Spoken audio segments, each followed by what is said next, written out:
On savait qu'il fallait revenir rapidement au score, parce que Monaco, c'est quand même une équipe qui a énormément d'expérience. C'est des joueurs qui sont capables de tenir le ballon et de faire courir l'adversaire. Donc on savait que si on revenait pas rapidement au score, on allait forcément à un moment donné, Monaco allait mettre un deuxième but et le match aurait été terminé à ce moment-là. Non, qu'on peut plus arrêter, c'est trop facile de dire ça. Mais en ce moment, c'est vrai qu'on est sur une bonne dynamique. On dit l'arrivée du nouveau coach nous fait vraiment du bien. On a un groupe qui vit bien et ça se reflète sur les résultats. Ouais, je pense qu'en première mi-temps, on a un peu trop balancé devant. On n'a pas fait ce qu'on aimerait faire, c'est-à-dire jouer au ballon. Et puis par la suite, voilà, on concède ce but à la 45e qui fait mal. Mais après, je pense que le changement du coach et l'entrée de Diarra a changé un peu la physionomie du match. On a gardé un peu plus le ballon, on a joué plus haut dans leur camp.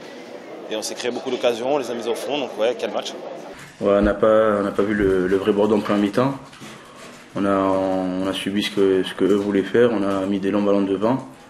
Et c'est pas notre philosophie de jeu. Après voilà, le coach a rectifié le tir à la mi-temps et on est rentré avec deux intentions. Et voilà, on a bousculé cette équipe de Monaco. On était plus dans les duels et on a été les chercher plus haut. Forcément, ça a facilité la tâche. Et puis quand tu as marqué d'entrée comme ça de deuxième mi-temps, tu mets tout le public avec toi et ça nous a poussé, on va dire.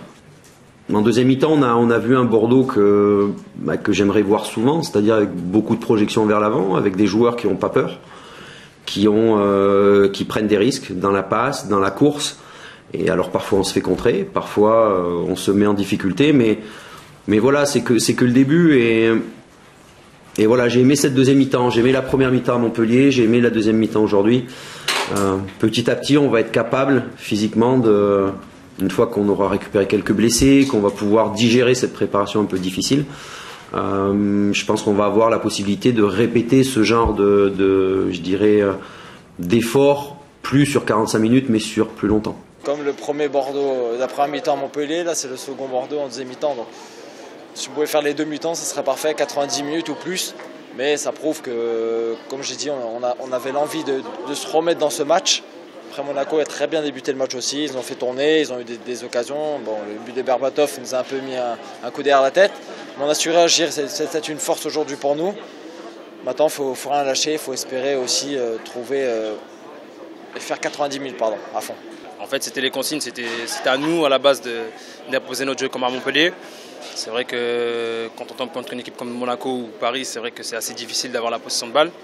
Mais à la mi-temps, le coach a su avoir encore les mots.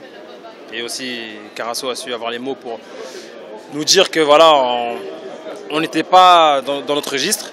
C'est vrai qu'on a fait beaucoup de changements et ça nous a permis de pouvoir ressortir proprement le ballon avec Yaro qui a fait son entrée, qui nous a fait vraiment du bien. On est dans la lignée de ce qu'on veut faire et où on veut être. Après, favori, non, on n'est qu'à la deuxième journée. Mais je pars du principe où c'est important aussi de bien commencer. On l'a vu dans les saisons passées. Et là, on commence bien. Ouais, je suis content.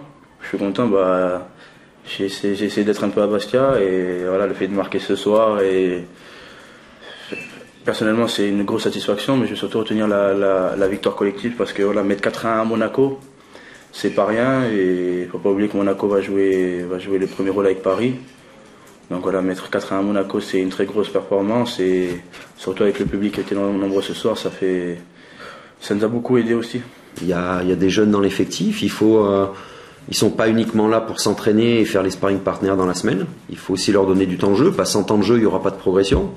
Aujourd'hui, on avait Clément Badin et Thomas Touré qui avaient joué avec la CFA cet après-midi, qui ont fait un excellent match cet après-midi aussi. Donc ils ont emmagasiné un petit peu de temps de jeu. Et de toute façon, c'est très bien qu'on ne fera pas la saison à 15 ou 16 joueurs, mais à 25.